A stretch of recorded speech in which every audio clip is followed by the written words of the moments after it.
지혜 씨, 진짜 바보 맞아요? 건우는 3,000원 곱하기 5를 5,000원이라 답하는 여자와 결혼했습니다. 시장 상인들은 그녀를 바보 며느리라 불렀고 동네 사람들은 건우를 호구라 비웃었죠. 아버지가 30년 동안 지킨 반찬 가게를 빼앗으려는 5천억 재벌과 쇠파이프 휘두르는 용역 깡패 앞에서 그는 속수무책이었습니다. 그런데 이상했습니다. 바보 아내가 실수할 때마다 사기꾼이 도망쳤고 위조 서류가 들통났죠.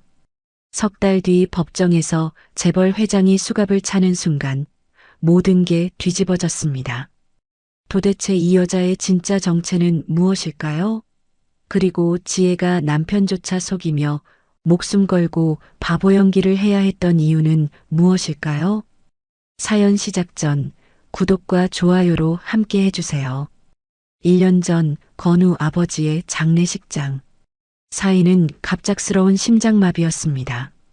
아침에 멀쩡히 반찬을 담던 아버지가 점심도 되기 전에 싸늘한 주검이 되어 누워 있었죠. 국화향이 코끝을 찔렀고 조문객들의 울음소리가 멀게만 들렸습니다. 건우는 양복 주머니에서 대기업 사원증을 꺼냈습니다. 손끝이 미세하게 떨렸습니다. 그는 잠시 사원증을 바라보다가 아버지의 영정 사진 앞에 무릎을 꿇었습니다. 아버지, 제가 지킬게요. 행복 반찬, 제가 이어갈게요. 그렇게 건우의 새로운 삶이 시작됐습니다. 새벽 공기에 밴 진한 멸치 육수 냄새와 겨울날 시린 손끝을 타고 흐르는 얼음장 같은 찬물은 이제 그의 일상이 되었습니다. 새벽 4시 알람이 울리면 건우는 벌떡 일어났습니다. 눈을 비비며 주방으로 향하고 밤 11시가 넘어서야 겨우 가게 문을 닫았죠. 손가락 마디마다 칼에 베인 상처가 아물 틈 없이 새 상처로 덧났습니다. 그래도 건우는 아버지의 손맛을 지킨다는 자부심 하나로 버텼습니다. 그런 건우의 착한 심성을 아는 사람들이 있었습니다. 문제는 그걸 악용하는 사람들도 있다는 것이었죠. 야, 장 사장, 외상값 달라고? 지금 내 사정이 어떤지 알아? 거래처 사장이 불쑥 가게로 들어와 소리쳤습니다. 얼굴이 벌겋게 달아오른 채 테이블을 쾅쾅 내리쳤죠. 건우는 움찔하며 한 발 뒤로 물러섰습니다. 사장님, 그래도 3개월이 넘었어요. 500만 원이. 500만 원이 뭐 어때서? 네 아버지 살아있을 때는 그런 소리 안 했어. 그는 벽에 걸린 낡은 아버지의 앞치마를 힐끗 보았습니다. 아버지는 생전에 사람이 가장 큰 재산이라며 손해를 봐도 허허 웃으셨던 분이었죠. 건우는 그 가르침을 저버리고 싶지 않았습니다. 결국 그는 고개를 숙인 채 거래처 사장이 나가는 뒷모습을 바라볼 수밖에 없었죠. 며칠 뒤에는 동네 주민이 찾아왔습니다. 단골이라며 환하게 웃는 얼굴이었습니다. 건우 씨, 이번에 제사가 있는데 말이야. 20만 원어치만 싸줘. 돈은 나중에 줄게. 건우의 손이 멈칫했습니다. 가게 운영비도 빠듯한 상황이었습니다. 거절해야 한다는 걸 알면서도 입에서는 늘 같은 말이 먼저 나왔습니다. 네, 알겠습니다. 잘 챙겨드릴게요. 건우는 정성껏 반찬을 포장했습니다. 주민이 봉지를 들고 나간 뒤 텅 빈 현금통만 덩그러니 남았습니다. 쯧쯧, 저러다 가게 망하겠어. 옆 국수가게 김 사장의 목소리가 들렸습니다. 건우는 가게 뒤편에서 발을 멈췄습니다. 그러게 말이야. 착해 빠져서 장사를 어떻게 하느냐고. 정육점 박 사장이 혀를 찼습니다. 건우의 어깨가 축 처졌습니다. 두 손을 꽉 쥐어 보았지만 거칠어진 손마디만 만져질 뿐 반박할 말이 떠오르지 않았죠. 그날 저녁 어머니 마련이 가게에 나왔습니다. 허리는 더 구부정해졌고 기침 소리는 전보다 잦아졌습니다. 마련은 병원 얘기만 나오면 화제를 돌렸습니다. 괜찮다. 아직 멀쩡하다는 말만 되풀이했죠. 장부를 훑어보던 마련의 손이 현금통 위에서 멈췄습니다. 텅 빈 통을 열어본 그녀의 얼굴이 굳어졌죠. 이게 뭐니, 건우야? 이게 다야? 어머니, 요즘 손님이 좀. 네 아버지 닮아서 답답해 죽겠다. 마련이 가슴을 쳤습니다. 눈가에 눈물이 고였죠. 건우는 아무 말도 할 수 없었습니다.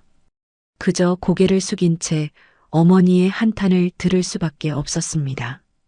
며칠 후 아침 건우가 가게 문을 열려는데 뭔가 이상했습니다. 시장 입구가 웅성거렸죠.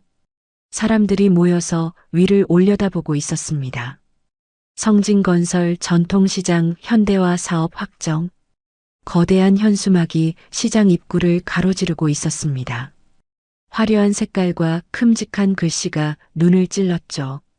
건우의 심장이 쿵 하고 내려앉았습니다. 다음 날 시장 번영의 사무실에 양복을 빳빳하게 차려입은 사람들이 들이닥쳤습니다.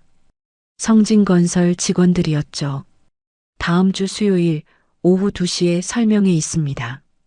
전원 참석 필수요. 일방적인 통보였습니다. 건우는 조심스럽게 손을 들었습니다. 저기 현대화되면 우리 가게도 리모델링 해주나요? 옆에 있던 상인이 건우의 팔을 잡아 끌었습니다. 이 바보야, 그냥 싹 다 쫓겨나는 거야. 건우의 얼굴이 하얗게 질렸습니다. 며칠 후 껌을 씹으며 한 남자가 가게로 들어왔습니다. 성진건설 보상팀 박철수 과장이었죠. 그는 가게 안을 천천히 훑어보더니 건우를 위아래로 쳐다봤습니다. 마치 하찮은 벌레를 보는 듯한 눈빛이었습니다. 보상금 2억이야. 사인하면 끝이야. 건우는 용기를 내어 말했습니다. 목소리가 떨렸지만 억지로 힘을 줬죠. 저 주변 시세가 5억이라고 들었는데요.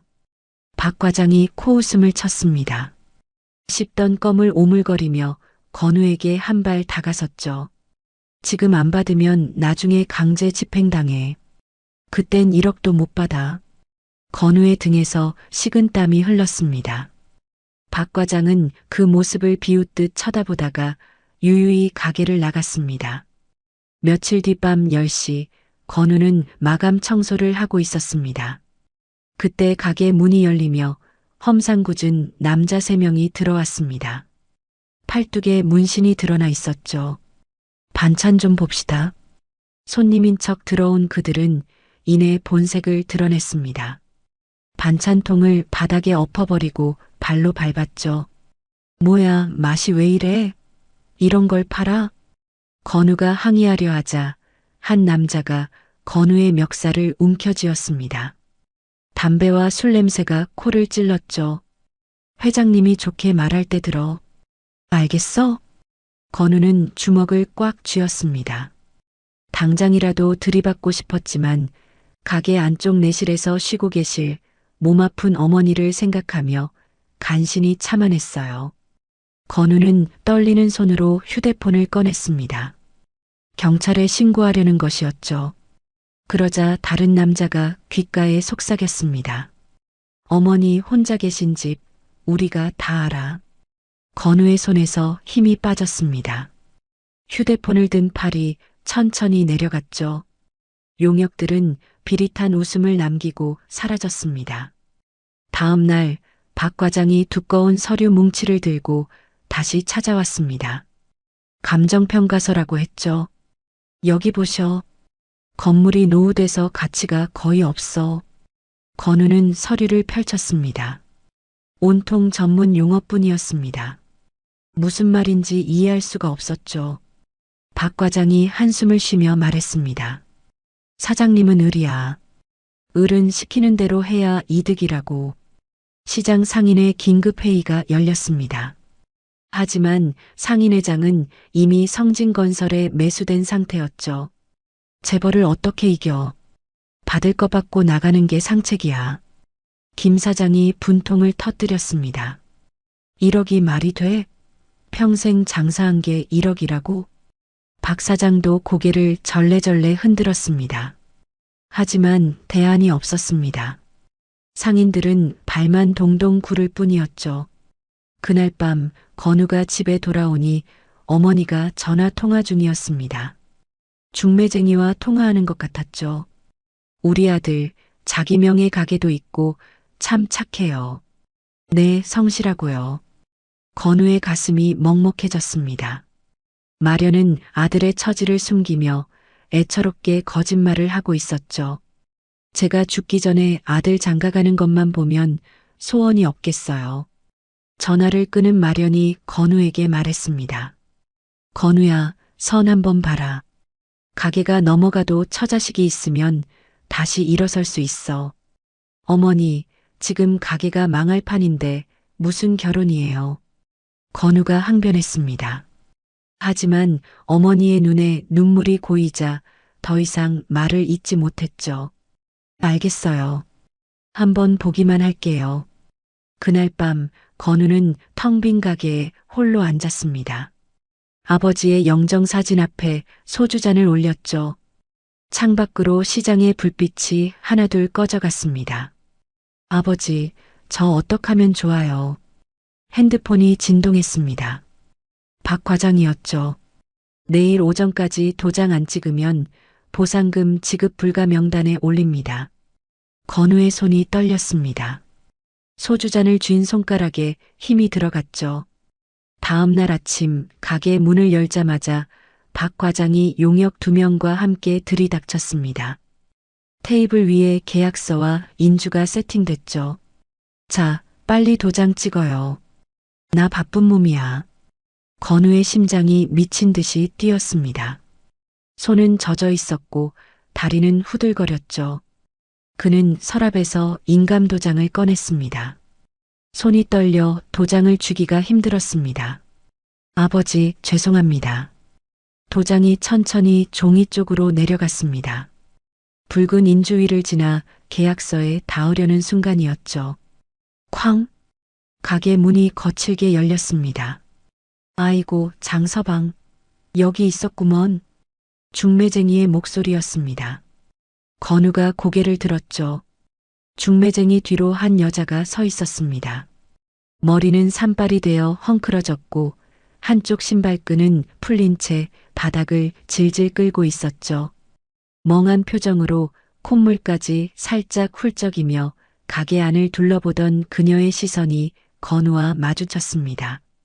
그 순간 건우의 손에서 도장이 멈췄습니다. 건우는 아직 몰랐습니다.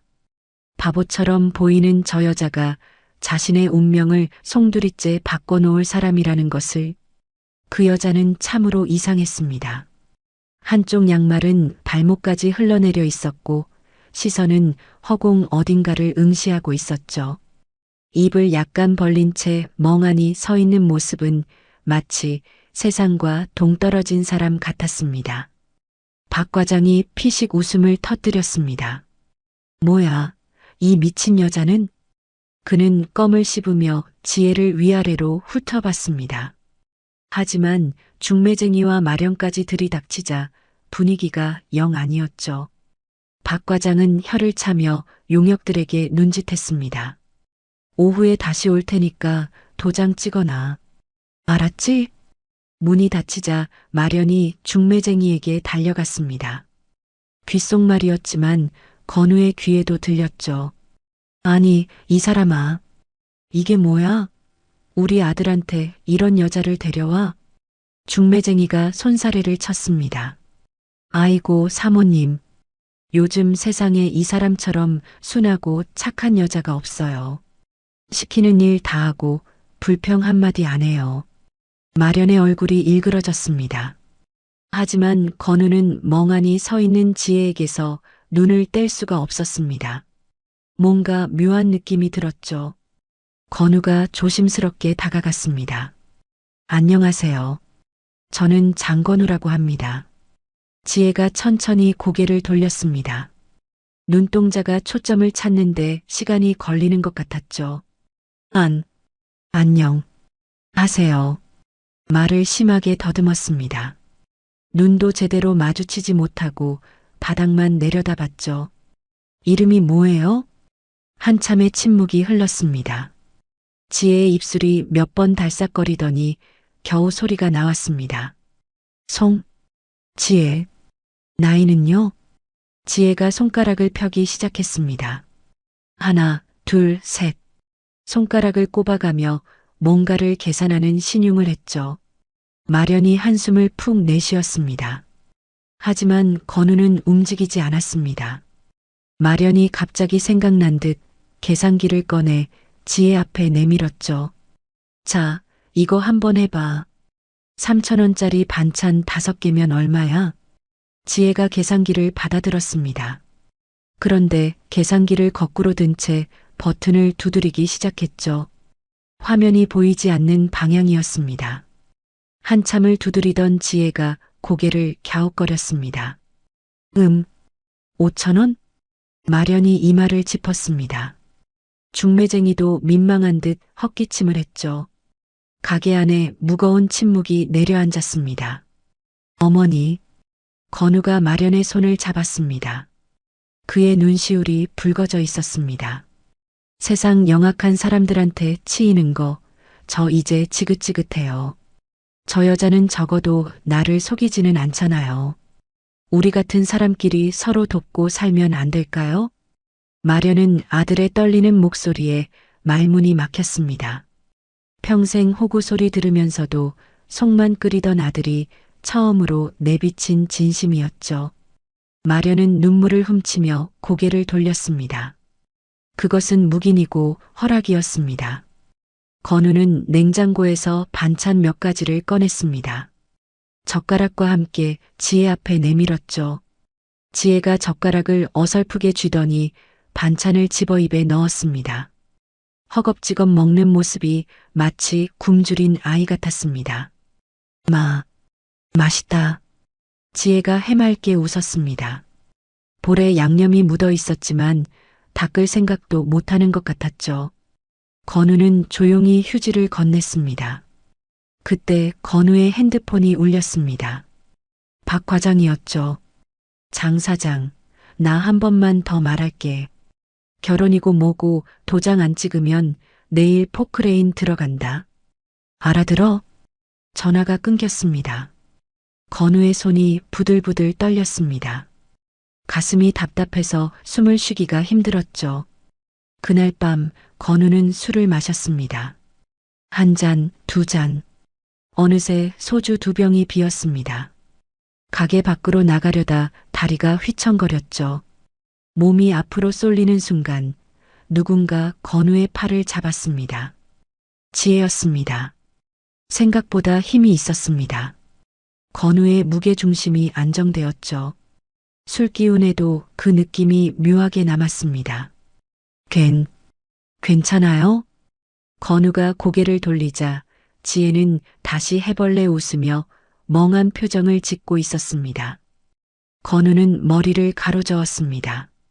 내가 술이 너무 취했나 보네. 결혼식 날이 밝았습니다.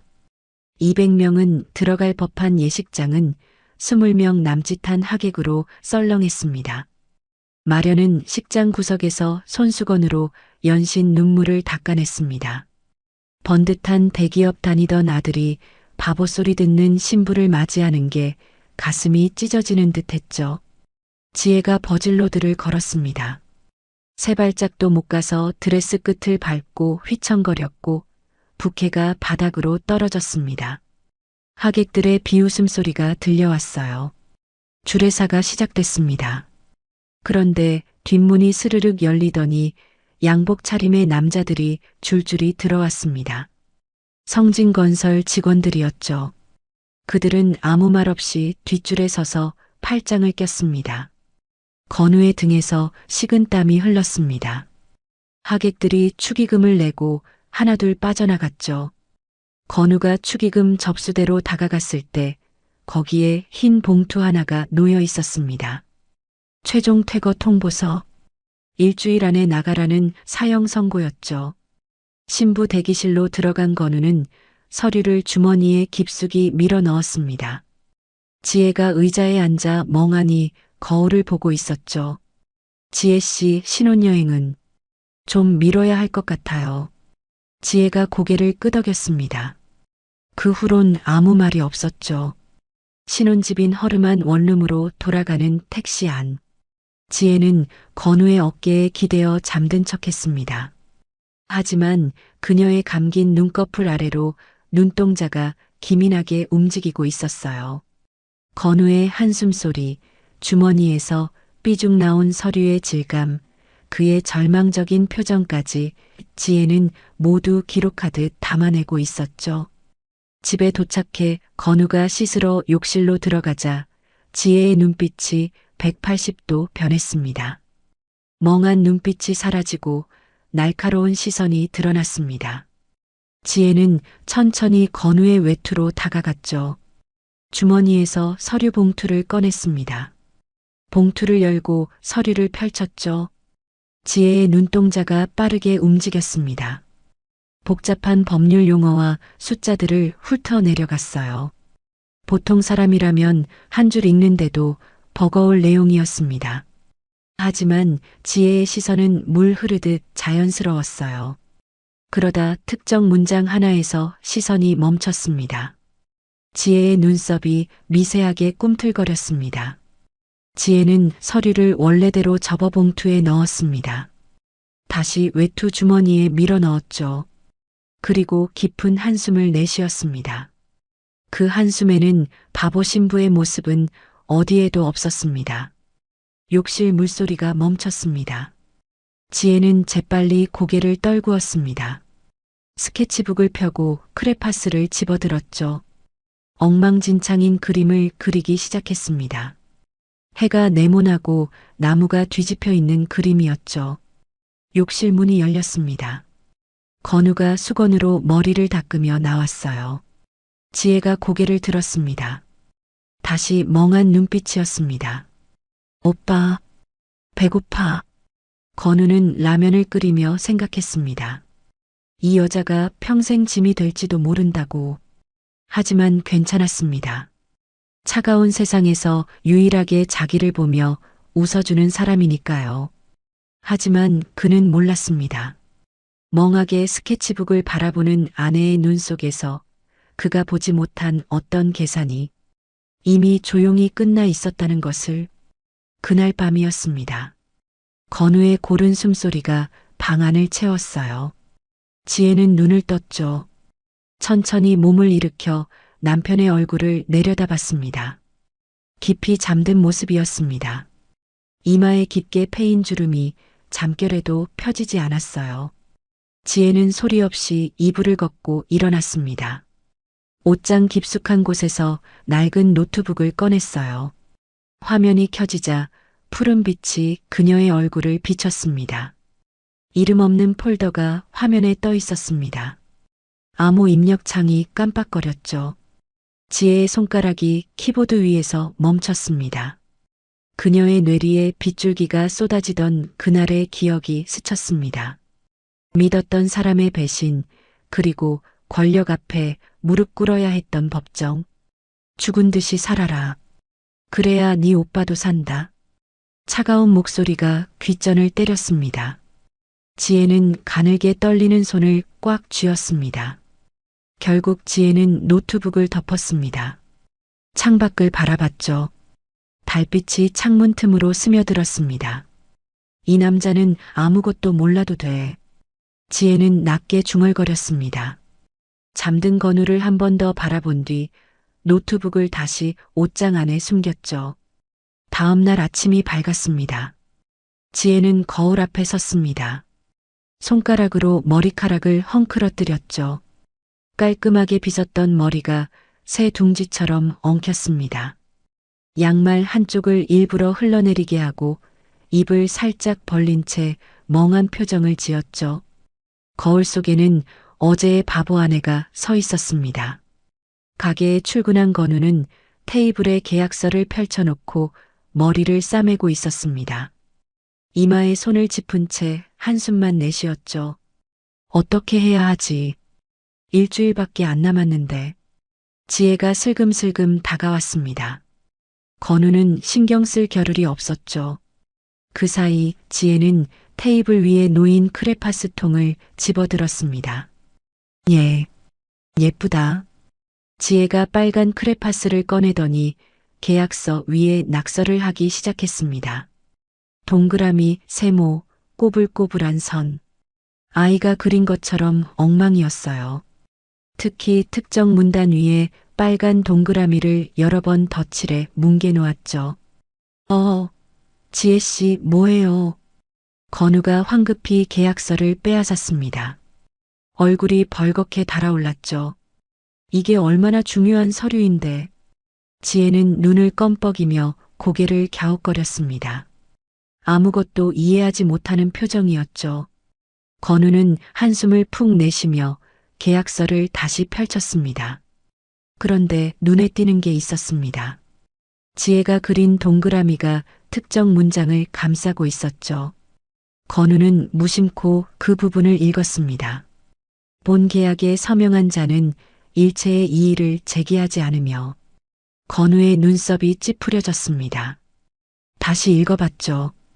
그리고 또 읽었습니다. 이거 도장 찍으면 아무것도 못하게 되는 거잖아. 건우는 아내를 힐끗 봤습니다. 우연이겠거니 생각하며 다시 계약서에 집중했죠. 그때 가게 문이 열렸습니다. 박 과장이었습니다. 오늘도 껌을 씹으며 거만하게 들어왔죠. 장 사장, 오늘은 도장 가져왔지? 시간 없어. 건우의 심장이 쿵 내려앉았습니다. 하지만 이번에는 달랐죠. 건우가 조심스럽게 입을 열었습니다. 저기 과장님, 이 조항이 좀 이상한데요. 박 과장의 눈이 가늘어졌습니다. 뭐가? 여기 보면 이해 제기를 못하게 돼 있잖아요. 이건 좀. 야, 그게 표준 계약서야. 다들 그렇게 하는 거라고. 박 과장의 목소리가 날카로워졌습니다. 하지만 건우는 물러서지 않았죠. 그래도 한 번 더 확인해 보고 싶어요. 시간을 좀 주시면. 박 과장의 얼굴이 굳어졌습니다. 눈동자가 건우를 훑었죠. 뭔가 달라진 걸 느낀 듯 했습니다. 장 사장, 갑자기 왜 이래? 누가 뭐라고 했어? 그 순간 지혜가 뜨거운 된장국을 들고 오다 비틀거렸습니다.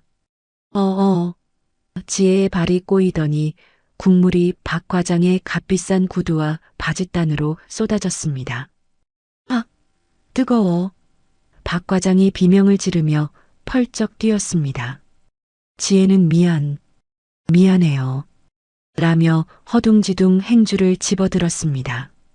그러더니 박 과장의 구두를 닦는 척하면서 바닥에 굴러다니던 미끈미끈한 고추 장아찌를 그의 구두 밑바닥에 슬쩍 밀어 넣었습니다. 박 과장이 발을 떼는 순간 하며 중심을 잃고 엉덩방아를 찧었습니다. 아, 이 여자가 진짜. 박 과장은 욕설을 퍼부으며 도망치듯 가게를 나갔습니다. 휴, 운이 좋았네. 건우가 안도의 한숨을 내쉬었습니다. 지혜는 여전히 바닥을 닦으며 웅얼거렸죠. 미끄러워. 건우는 피식 웃으며 고개를 저었습니다. 아내가 큰 실수를 저질렀지만 덕분에 시간을 벌었으니까요. 그날부터 지혜는 시장을 돌아다니기 시작했습니다. 안녕 하세요. 지혜가 어눌하게 인사하며 가게들을 기웃거렸습니다. 상인들은 처음엔 경계했지만 바보 같은 지혜를 보며 금세 마음을 놓았죠. 저 여자 말이야, 건우 마누라래. 아이고, 불쌍해라. 어디서 저런 여자를 데려왔대. 상인들은 지혜 앞에서 아무 말이나 했습니다. 성진건설 이야기, 보상금 이야기, 누가 이미 도장을 찍었는지까지. 지혜는 멍하니 서서 다 들었죠. 밤이 되면 지혜는 노트북을 켰습니다. 지역 커뮤니티에 접속했죠. 손가락이 빠르게 키보드 위를 움직였습니다. 성진건설 재개발 의혹, 주민 피해 살해 모음. 글 하나가 올라갔습니다. 구체적인 사례와 법적 근거가 정리된 글이었죠. 작성자는 익명이었습니다. 다음 날 건우가 휴대폰을 보다가 눈을 크게 떴습니다. 이거 뭐야? 우리 상황이랑 똑같은데? 건우는 커뮤니티 글을 읽었습니다. 누군가 성진건설의 수법을 상세하게 정리해뒀죠. 누군지 모르겠지만 상황을 진짜 잘 아네. 건우는 고개를 갸웃거렸습니다. 지혜는 옆에서 스케치북에 낙서를 하고 있었죠. 아무것도 모르는 표정이었습니다. 며칠이 지나자 건우는 이상한 기분이 들었습니다. 요즘 흐름이 바뀌고 있었죠. 휴대폰에는 관련 기사들이 자꾸 떠올랐고 검색하지 않아도 필요한 정보가 눈에 들어왔습니다. 누가 알려주는 것 같았지만 누군지는 알 수 없었죠. 상인의 회의가 열렸습니다.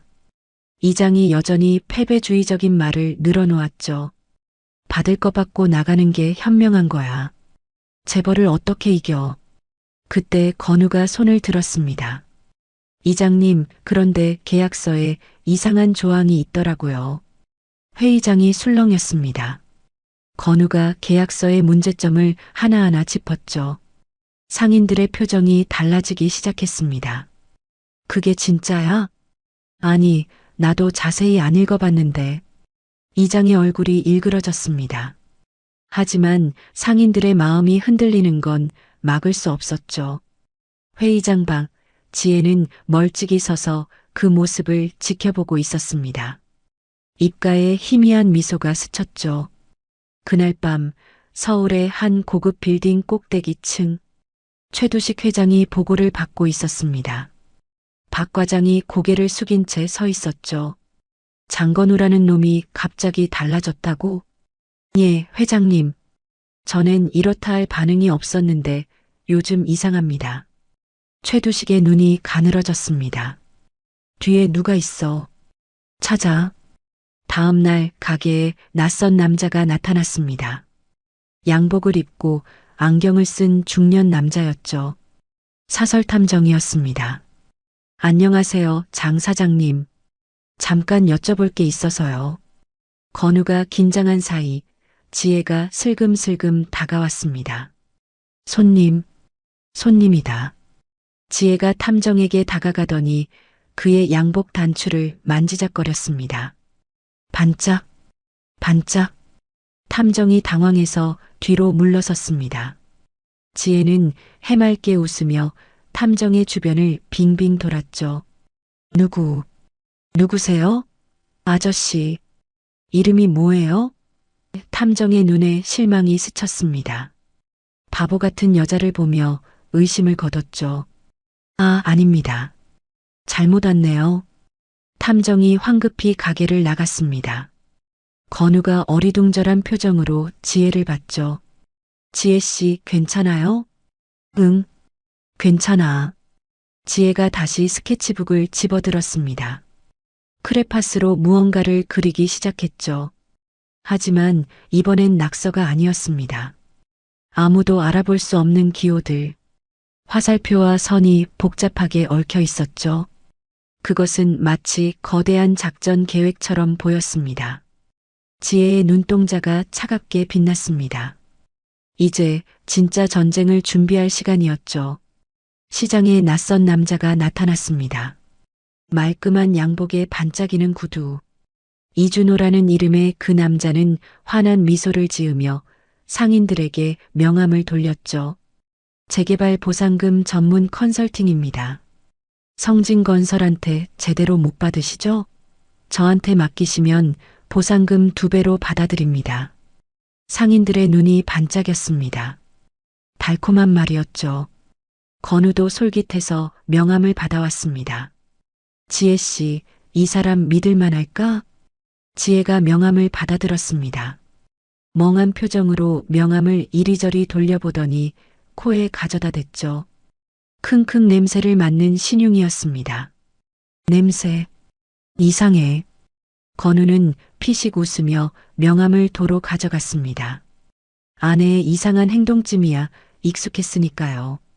그날 밤 지혜는 노트북을 켰습니다. 손가락이 빠르게 키보드 위를 움직였죠. 준호의 회사를 검색했습니다. 사업자 등록번호, 대표자 정보, 주소지까지 하나하나 파고들었죠. 지혜의 눈이 가늘어졌습니다. 준호의 회사는 유령 회사였습니다. 설립된 지 3개월밖에 안 됐고 실질적인 사업 실적은 없었죠. 그리고 자본금 출처를 따라가자 익숙한 이름이 나왔습니다. 성진건설. 지혜는 코웃음을 쳤습니다. 보상금을 올려주는 척 희망 고문을 하다가 결국 수수료로 상인들의 마지막 피 같은 돈을 빨아먹겠다는 거구나. 며칠 뒤 준호가 가게로 찾아왔습니다. 장 사장님, 진지하게 고려해 보셨어요? 저한테 맡기시면 손해볼 일 없습니다. 준호가 서류를 꺼내며 설명을 늘어놓았습니다. 건우의 표정이 점점 흔들렸죠. 지혜가 슬금슬금 다가왔습니다. 커피 드릴까요? 지혜가 쟁반에 커피를 들고 왔습니다. 그런데 발이 걸린 듯 휘청거렸죠. 커피가 쏟아지며 준호의 가방 위로 쏟아졌습니다. 아, 뜨거워. 준호가 벌떡 일어났습니다. 양복 바지에도 커피가 튀었죠. 죄송해요. 지혜가 허둥지둥 휴지를 가져왔습니다. 준호는 인상을 쓰며 화장실로 향했죠. 그 순간 지혜의 눈빛이 변했습니다. 지혜는 가방 속에서 이중 계약서를 찾아냈습니다. 깨알 같은 글씨로 적힌 성공 보수 30% 조항. 그녀는 소리 없는 셔터로 증거를 남기고 다시 바보의 얼굴로 돌아왔습니다. 잠시 후 건우의 휴대폰이 울렸습니다. 발신자 표시 제한이었죠. 문자 메시지의 사진 한 장이 첨부돼 있었습니다. 건우의 눈이 휘둥그레졌습니다. 이게 뭐야? 건우가 준호에게 휴대폰을 내밀었습니다. 이 계약서 뭡니까? 수수료 30%라니요. 준호의 얼굴이 굳어졌습니다. 당황한 기색이 역력했죠. 그건 사기꾼이었구만. 당장 나가요. 준호의 얼굴이 일그러졌습니다. 본색을 드러내며 욕설을 퍼붓다가 황급히 도망쳤죠. 건우는 가슴을 쓸어내렸습니다. 도대체 누가 나를 돕는 걸까? 돌아가신 아버지가 하늘에서 보고 계신 건가? 며칠 뒤 예상치 못한 손님이 찾아왔습니다. 5년 동안 연락 한 번 없던 건우의 사촌 형이었죠. 술 냄새를 풍기며 위조된 차용증을 내민 그에게 건우는 속수무책이었습니다. 그때 지혜가 주스를 들고 다가오다 미끄러졌습니다. 이번엔 주스를 쏟는 것에 그치지 않고 사촌 형의 팔을 붙잡으며 차용증을 낚아채듯 바닥으로 떨어뜨려 주스에 푹 적셔버렸습니다. 아, 뭐 하는 거야? 사촌 형이 황급히 차용증을 들어 올렸습니다. 하지만 이미 늦었죠. 잉크가 물에 번지며 흘러내리고 있었습니다. 지혜가 고개를 갸웃거렸습니다. 글씨가 운다. 아저씨, 잉크가 안 말랐네? 오늘 썼나 봐. 건우의 눈이 번쩍 떠졌습니다. 형, 5년 전에 쓴 차용증 잉크가 왜 물에 번져? 이거 방금 쓴 거지. 사촌 형의 얼굴이 빨갛게 달아올랐습니다.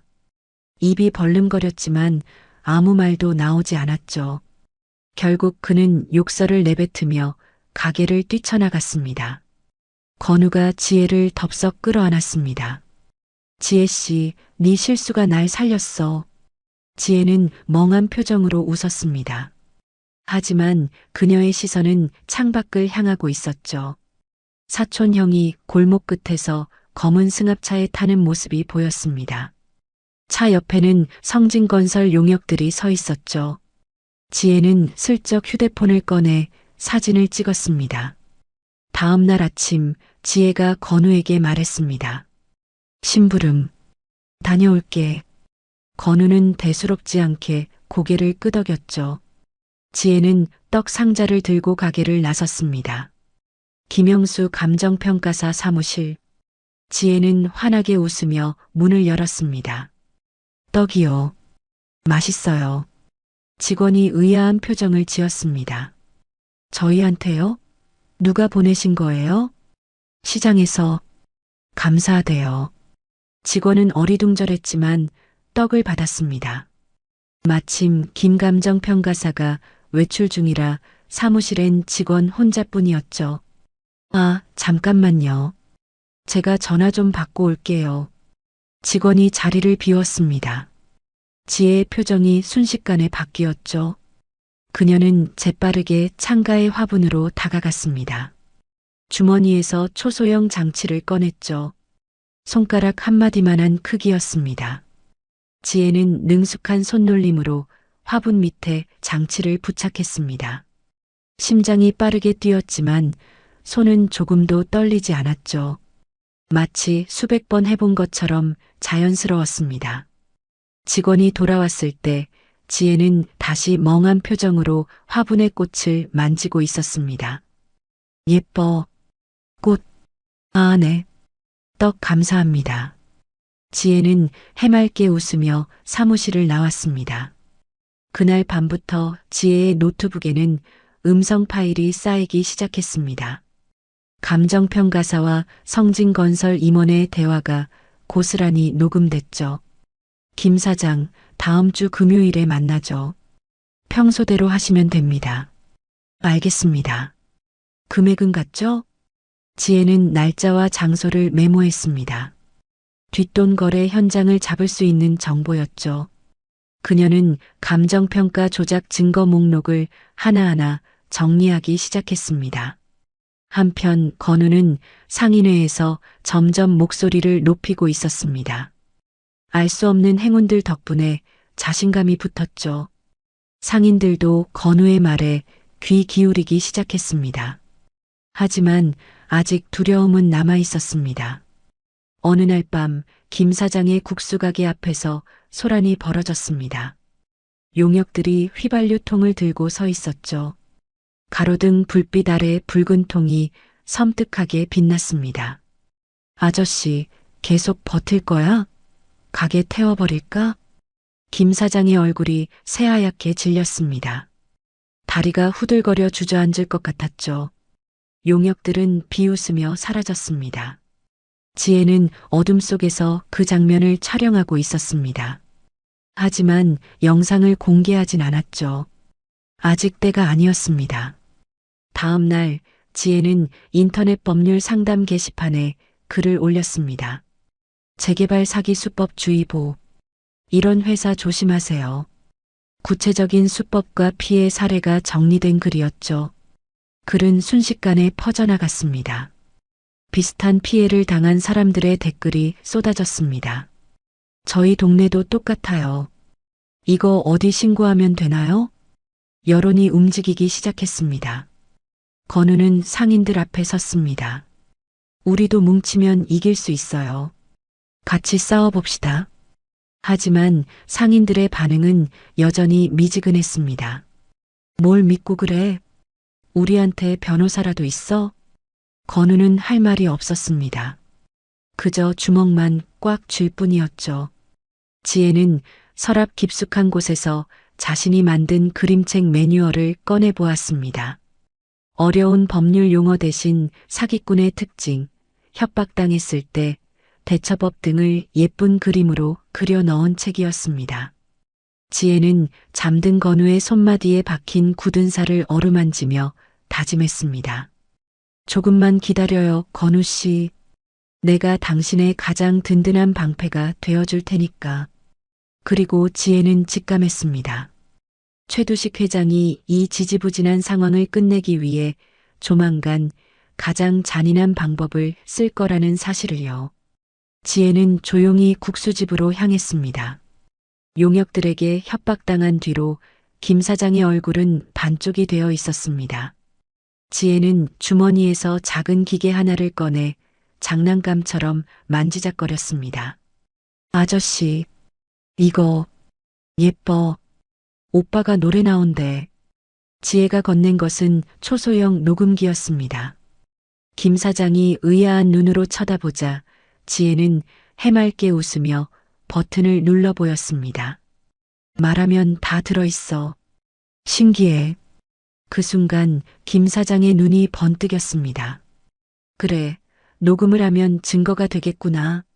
지혜는 아무것도 모른다는 듯 깡충거리며 가게를 나섰습니다. 정육점 박 사장에게는 위임장 위에 도장 꾹 하면 무서워. 엄마가 도장은 나쁜 거래. 라며 넌지시 경고를 던졌고 그를 모르는 채소가게 정 사장 할아버지에게는 영문 서류를 보며 쓰레기통 그림이다. 이거 버리는 건가 봐? 라고 천진하게 말해 재산 포기 각서임을 깨닫게 했습니다. 우리가 흩어지면 죽습니다. 하나로 뭉쳐야 우리 일터를 지킵니다. 건우의 진심 어린 외침에 비상대책위원회가 결성되었고 이 소식은 최두식 회장의 귀에 들어갔습니다. 뭐, 비대위를 만들었다고? 두식의 얼굴이 일그러졌습니다. 박 과장이 고개를 숙인 채 서 있었죠. 저놈들이 감히. 박 과장, 확실하게 처리해. 예, 회장님. 다음 날 아침이었습니다. 용역들이 시장으로 몰려왔습니다. 이번엔 10명이 넘었죠. 그들은 정 사장 할아버지의 채소 좌판 앞에 멈췄습니다. 이 영감이 감히 서류를 찢어 오늘 제삿날인 줄 알아. 용역 한 명이 좌판을 발로 걷어찼습니다. 배추와 무가 바닥에 나뒹굴었죠. 할아버지가 손을 내저었습니다. 하지마, 제발. 용역들은 비웃으며 좌판을 뒤엎었습니다. 할아버지가 막으려다 밀쳐져 바닥에 넘어졌죠. 그만해. 건우가 뛰어들었습니다. 하지만 용역 2명이 건우를 붙잡았죠. 건우는 발버둥 쳤지만 힘에 밀려 바닥에 내팽개쳐졌습니다. 용역 1명이 쇠파이프를 들어 올렸습니다. 바닥에 쓰러진 할아버지를 향해 내리치려는 순간이었죠. 안 돼. 비명이 터졌습니다. 지혜였습니다. 그녀가 달려와 할아버지를 감싸 안았죠. 바보라서 위험을 모르고 뛰어든 것처럼 보였습니다. 할아버지, 아파? 쇠파이프가 지혜를 향해 내려왔습니다. 그 순간 건우가 몸을 날렸습니다. 온 힘을 다해 지혜를 밀쳐내고 그녀를 감싸 안았죠. 등 뒤에서 거대한 벼락이 치는 듯한 둔탁한 소리가 시장 골목에 울려 퍼졌습니다. 뜨겁고 날카로운 통증이 척추를 타고 뇌까지 번쩍이며 올라왔습니다. 건우는 비명조차 지르지 못한 채 숨이 턱 막혔습니다. 세상이 노랗게 변하며 바닥이 얼굴로 쏟아져 내렸습니다. 여보, 지혜가 건우를 붙잡았습니다. 건우의 얼굴이 새하얗게 질려 있었죠. 이마에 식은땀이 송골송골 맺혔습니다. 고통 속에서도 건우는 떨리는 손으로 지혜의 손을 잡았습니다. 지혜야, 안 다쳤어? 도망가. 건우의 눈이 스르륵 감겼습니다. 지혜의 동공이 크게 흔들렸습니다. 가슴 깊은 곳에서 뜨거운 것이 치밀어 올랐습니다. 멍한 표정이 사라지고 차갑고 날카로운 분노가 눈빛에 서렸죠. 이를 악물었습니다. 주먹이 하얗게 질릴 만큼 세게 쥐어졌습니다. 뭐야, 저 여자 왜 저래? 용역이 비웃으려 할 때였습니다. 이놈들. 김 사장이 빗자루를 들고 달려왔습니다. 박 사장이 고깃칼을 휘두르며 뛰쳐나왔죠. 상인들이 하나둘 국자와 프라이팬을 들고 몰려들었습니다. 평생 고개 숙이고 살던 사람들이었습니다. 하지만 이웃이 피 흘리는 모습에 더 이상 참을 수 없었죠. 우리 시장에서 꺼져. 분노에 찬 외침이 시장 골목을 울렸습니다. 용역들은 예상치 못한 반격에 당황했습니다. 결국 욕설을 퍼붓며 도망쳤죠. 건우는 병원에 가지 않았습니다. 병원비가 부담됐기 때문이죠. 집에서 파스를 붙이고 누워 있었습니다. 밤이 깊었습니다. 지혜는 잠든 건우의 얼굴을 내려다봤습니다. 창백한 얼굴, 찌푸려진 눈썹, 잠결에도 통증이 느껴지는 듯했죠. 숨을 쉴 때마다 미세하게 얼굴이 일그러졌습니다. 지혜의 손이 건우의 볼을 쓰다듬었습니다. 손끝이 떨렸습니다. 눈가에 눈물이 고였죠. 뜨거운 물방울이 뺨을 타고 흘러내렸습니다. 바보. 진짜 바보는 당신이야. 목소리가 떨렸습니다. 자신을 위해 몸을 던진 남자. 아무것도 모르면서 자신을 지키려 한 남자. 지혜의 가슴이 뜨겁게 타올랐습니다. 지혜는 조용히 일어났습니다. 외투를 걸치고 집 밖으로 나갔죠. 골목 끝에서 휴대폰을 꺼냈습니다. 전화를 걸었습니다. 신호음이 2번 울리고 상대방이 받았죠. 네, 선배님. 접니다. 지혜의 말투가 완전히 달라져 있었습니다. 더듬거림도 어눌함도 없었죠. 차갑고 또렷한 목소리였습니다. 자료 준비해 주세요. 전쟁 시작합니다. 다음 날 아침 건우가 눈을 떴습니다. 몸을 일으키려다 등의 통증에 얼굴을 찌푸렸죠. 간신히 일어나 주위를 둘러봤습니다. 집안에는 아무도 없었습니다. 탁자 위에 메모가 놓여 있었습니다. 가게로 오세요. 건우는 의아해하며 아픈 몸을 이끌고 가게로 향했습니다. 셔터가 반쯤 내려진 가게 안으로 들어선 건우는 그 자리에 얼어붙고 말았습니다. 테이블 위에는 산더미 같은 법률 서적과 노트북이 놓여 있었고 화이트보드에는 성진건설 비리 구조도가 치밀하게 그려져 있었습니다. 그리고 그 중심에 아버지의 영정사진 앞에 꼿꼿하게 서 있는 한 여자가 있었습니다. 헝클어진 머리를 단정하게 묶고 남색 정장을 차려입은 지혜였습니다. 뿔테 안경 너머로 빛나는 그녀의 눈동자는 지성과 카리스마로 가득 차 있었습니다. 당신, 누구야? 지혜가 안경을 고쳐 썼습니다. 입가에 희미한 미소가 번졌죠. 건우 씨, 아니 여보. 많이 놀랐죠? 더 이상 더듬거리지 않았습니다. 맑고 또렷한 목소리였죠. 이제부터 내가 당신 변호인이에요. 지혜가 한 발 다가섰습니다. 서늘한 눈빛이 창밖을 향했죠. 성진건설 빌딩이 보이는 방향이었습니다. 내 남편 건드린 놈들 뼈도 못 추리게 해줄게요. 지혜의 입가에 걸린 서늘한 미소. 그것은 평생 호구로 살아온 남편을 위해 천재 변호사가 세상에 던지는 선전포고였습니다. 기자회견 당일 아침이었습니다. 시장 광장은 화려하게 꾸며져 있었습니다. 성진건설 상생 협약식이라는 거대한 현수막이 하늘을 가렸죠. 수십 개의 화환이 단상 주위를 둘러싸고 있었습니다. 마치 축제라도 열리는 것 같았습니다. 하지만 건우의 마음은 납덩이처럼 무거웠습니다. 객석 앞줄에는 깔끔한 옷차림의 젊은이들이 앉아 있었습니다. 성진건설이 동원한 아르바이트생들이었죠. 그들은 신호에 맞춰 박수를 칠 준비를 하고 있었습니다. 검은색 리무진이 도착했습니다. 문이 열리고 두식이 내렸죠. 그는 기자들에게 손을 흔들며 여유로운 미소를 지었습니다. 마치 승리자처럼 당당했죠. 광장 한쪽에 모여있는 상인들에게는 눈길조차 주지 않았습니다. 건우는 단상 옆에 서 있었습니다. 손바닥에 땀이 흥건했죠. 심장이 미친 듯이 뛰었습니다. 박 과장이 슬쩍 다가와 건우의 옆구리를 찔렀습니다. 대본대로만 읽어. 딴소리하면 알지? 건우는 마른 침을 삼키며 고개를 끄덕였습니다. 단상 위에 선 건우의 손이 카메라 플래시 아래 드러났습니다. 새벽마다 찬물에 씻고 칼에 베이며 굳은 살이 박인 투박하고 거친 노동자의 손이었습니다. 그 어깨 위로 최 회장이 매끄럽고 탐욕스러운 손을 올렸습니다. 비싼 금반지가 끼워진 두식의 손은 마치 건우를 잡아먹으려는 맹수의 발톱처럼 보였습니다. 주머니 속 도장이 천근만근 무겁게 느껴졌죠. 그 시각 시장 공중화장실. 지혜는 거울 앞에 서 있었습니다. 심호흡을 했죠. 심장이 빠르게 뛰고 있었습니다. 헝클어진 머리를 풀고 빗으로 단정하게 빗어 넘겼죠.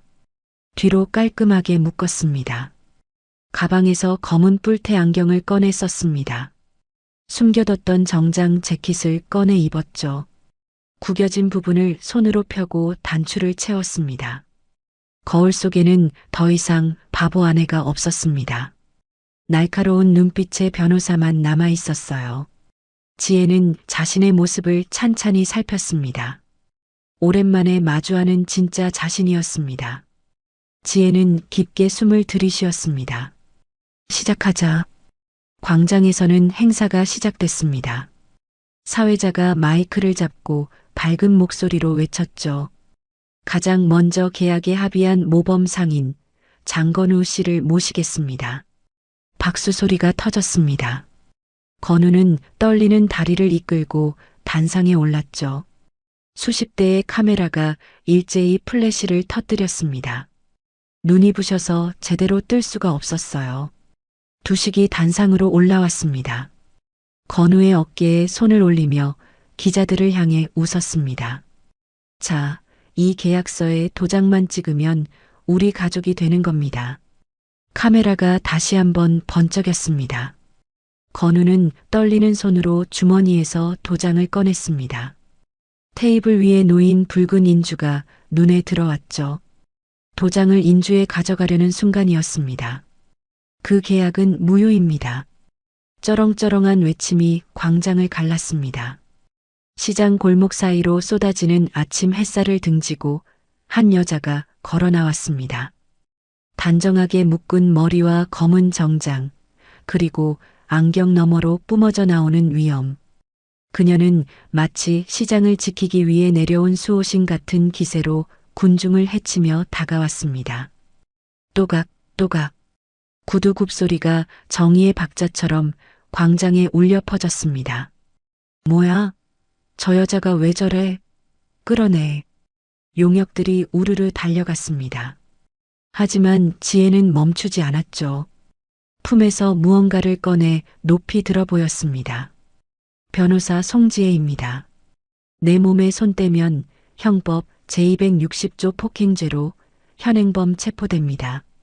차갑고 또렷한 목소리였습니다. 용역들이 움찔하며 발을 멈췄죠. 법조항을 읊는 지혜의 기세에 눌린 것이었습니다. 지혜는 그 틈을 놓치지 않았습니다. 단상 위로 성큼성큼 올라갔죠. 건우의 손에서 도장을 빼앗았습니다. 지혜 씨? 건우가 눈을 크게 떴습니다. 지혜는 마이크를 잡았죠. 저는 장건우 씨의 법률 대리인이자 아내 송지혜입니다. 광장이 술렁였습니다.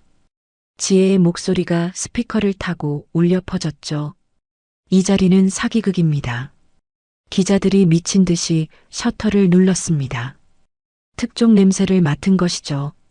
질문이 빗발쳤습니다. 사기라니 무슨 뜻입니까? 증거가 있습니까?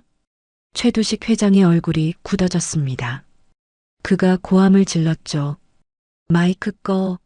뭐 하는 거야? 직원들이 지혜에게 달려들려 했습니다. 그때 건우가 앞으로 나섰죠. 두 팔을 벌려 두식과 직원들 앞을 가로막았습니다. 손대지 마세요. 건우의 목소리가 떨렸지만 물러서지 않았습니다. 지혜는 그 사이 행사장 노트북에 USB를 꽂았죠.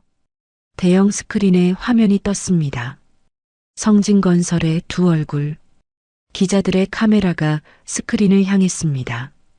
지혜가 리모컨을 눌렀죠. 첫 번째 증거입니다. 화면에 문서가 떴습니다. 감정평가사 김영수와 성진건설 사이의 이면 계약서였죠. 그 옆에는 계좌 이체 내역이 나란히 보였습니다. 수천만 원이 오간 기록이 선명하게 찍혀 있었죠. 여러분의 가게 가치는 조작되었습니다. 5억짜리 가게가 2억으로 둔갑했습니다. 이것이 그 증거입니다. 객석이 웅성거렸습니다. 상인들의 얼굴에 분노가 떠올랐죠. 주먹을 불끈 쥐는 사람도 있었습니다. 지혜가 손을 들었습니다. 미리 약속한 신호였어요. 김 사장이 벌떡 일어났습니다. 손에 피켓을 들고 있었죠. 붉은 글씨로 사기꾼이라고 쓰여 있었습니다. 우리도 속았다. 박 사장이 뒤따라 일어났습니다. 정 사장 할아버지도 주름진 손으로 피켓을 들어 올렸죠. 하나둘 상인들이 피켓을 들고 외치기 시작했습니다. 사기꾼 물러가라. 지혜가 다음 화면을 띄웠습니다. 두 번째 증거입니다. 영상이 재생됐습니다. 용역들이 정 사장 할아버지를 둘러싸고 있었습니다. 좌판을 뒤엎고 밀치는 모습이 생생하게 담겨 있었죠. 영상 속에서 용역의 목소리가 울렸습니다. 회장님이 시켰어. 알아서 기어. 그 목소리가 광장에 울려 퍼졌습니다. 두식의 얼굴이 새하얗게 질렸죠. 입술이 파르르 떨렸습니다. 이건 조작이야. 두식이 악을 썼습니다. 저 여자 나사 하나 빠진 여자라고 했잖아. 어떻게 된 거야? 하지만 기자들은 이미 돌아선 뒤였습니다. 카메라가 두식의 일그러진 얼굴을 잡아냈죠. 지혜가 마지막 화면을 띄웠습니다. 세 번째 증거입니다. 주민 80% 찬성이라고 하셨죠? 화면에 회의록이 떴습니다. 원본과 조작본이 나란히 보였죠. 새빨간 거짓말입니다. 실제 찬성은 10%도 되지 않습니다. 광장이 아수라장이 됐습니다. 기자들이 최두식에게 마이크를 들이댔죠. 회장님, 해명해 주세요. 조작 지시하셨습니까? 최두식이 비서 뒤로 숨었습니다. 뒷걸음질 치며 도망가려 했죠. 그때였습니다. 경찰 사이렌 소리가 들렸습니다. 광장 입구로 경찰차 여러 대가 들어왔죠. 지능범죄수사대 형사들이 우르르 내렸습니다. 최두식 회장님? 형사가 다가왔습니다. 수갑을 꺼내 들었죠. 사기, 사문서 위조, 폭행 교사 혐의로 긴급 체포합니다. 차가운 수갑이 최두식의 손목을 조였습니다. 평생 남을 짓밟기만 하던 손이었죠. 이제 그 손이 쇠사슬에 묶였습니다. 두식의 얼굴이 일그러졌어요. 끌려가면서 지혜를 노려봤습니다. 눈에서 도끼가 뿜어져 나왔습니다. 너 후회하게 될 거야. 가만 안 둬. 지혜는 표정 하나 바꾸지 않았습니다. 차갑게 두식을 바라볼 뿐이었죠. 그 눈빛은 말하고 있었습니다. 두고 보자고. 경찰차가 떠났습니다. 광장에 환호성이 터졌죠. 이겼다. 우리가 해냈어. 상인들이 단상으로 몰려왔습니다. 건우와 지혜를 둘러싸고 행가래를 쳤죠. 환호와 박수가 쏟아졌습니다. 누군가 울고 있었고 누군가 웃고 있었습니다. 건우가 지혜를 끌어안았습니다. 볼을 타고 눈물이 흘러내렸습니다. 당신, 진짜 멋있다. 목소리가 떨렸습니다. 지혜는 건우의 품에 안긴 채 비로소 긴장을 풀었어요. 다리에서 힘이 빠졌습니다. 온몸이 후들거렸죠. 그동안 얼마나 무거운 짐을 지고 있었는지 이제야 실감이 났습니다. 이제 시작이에요, 여보. 지혜가 낮게 속삭였습니다. 건우의 어깨 너머로 멀어지는 경찰차를 바라봤죠. 최두식은 잡혔습니다. 하지만 지혜는 알고 있었죠. 그의 뒤에는 더 큰 그림자가 있다는 것을. 진짜 싸움은 이제부터 시작이었습니다. 기자회견의 열기가 채 식기도 전이었습니다. 그날 밤 법원은 최두식의 구속영장을 기각했습니다. 피의자가 고령이고 주거가 일정하며 증거인멸의 우려가 없다는 이유였죠. 유치장 문이 열렸습니다. 두식이 느릿느릿 걸어 나왔죠. 비서가 두부 대신 위스키 한 병을 건넸습니다. 두식은 차 안에서 위스키를 한 모금 마시며 비웃었습니다. 뭐? 돈 없는 놈들이나 지키는 거지. 다음 날 성진건설의 보복은 소리 없이 그러나 치명적으로 시작됐습니다. 농장 주인이 울먹이며 거래 중단을 선언했고 은행은 냉정하게 대출 상환을 독촉했습니다. 사장님, 저라고 이러고 싶겠습니까? 성진 쪽에서 자금줄을 쥐고 흔드는데 은행 직원의 말에 건우는 아무 대답도 할 수 없었습니다. 밤늦게 텅 빈 금전 출납부를 보면서 한숨 짓는 건우를 보며 지혜는 가슴이 미어지는 것 같았습니다. 내가 능력이 없어서 미안해. 당신 변호사 다시 하게 해줘야 하는데. 건우의 자책 섞인 고백에 지혜는 그저 그를 꼭 안아줄 뿐이었습니다. 그 시각 지혜의 오빠 지철은 타락의 끝에 서 있었습니다. 도박빚 3억. 사채업자들에게 쫓기는 신세였죠. 며칠째 굶은 배에서 꼬르륵 소리가 났습니다. 수염은 덥수룩하게 자랐고 눈은 충혈돼 있었죠. 한때 멀쩡했던 사람이라고는 믿기 어려운 모습이었습니다. 그때 누군가 다가왔습니다. 말끔한 양복 차림의 남자였죠. 성진건설 비서실장이었습니다. 송지철 씨죠? 밥 한 끼 드시죠. 지철은 이끌려 국밥집으로 갔습니다. 뜨끈한 국밥이 나오자 허겁지겁 먹기 시작했죠. 며칠 만의 식사였습니다. 눈치를 보며 밥을 긁어 먹었습니다. 비서실장이 서류 봉투를 테이블 위에 올렸습니다. 지철의 눈이 휘둥그레졌죠. 현금 다발이 보였습니다. 여기 5천만 원. 그리고 비탄감 서류입니다. 지철의 손이 떨렸습니다. 뭘 해야 하는데요? 비서실장이 미소 지었습니다. 차가운 미소였죠. 동생분이 가진 서류 하나만 받아오면 됩니다. 그냥 만나서 뺏기만 하면 돼요. 그럼 빚 다 없던 걸로 해드립니다. 비탄감과 현금 5천만 원.